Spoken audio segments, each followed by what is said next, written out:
नमस्कार बंधुगण थे विश्वर विख्यात वैज्ञानिक आल्बर्ट आइनस्टाइन कहते जे महात्मा गांधी परी मनीष यही पृथ्वी पृष्ठ जन्म होती कहले हुए तो आगामी पीढ़ी विश्वास न करिपारंती।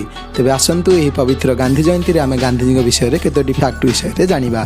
फैक्ट नंबर 1 गांधीजी वकिलाती पढ़ा समय प्रथम थर पर कोर्टे ठिया भाषण देउथिया समय तांकर गोड़ हाथ थरिबाकु लागितिला, तेणुकरी से बाध्य होई बसिकरी भाषण देइथिले।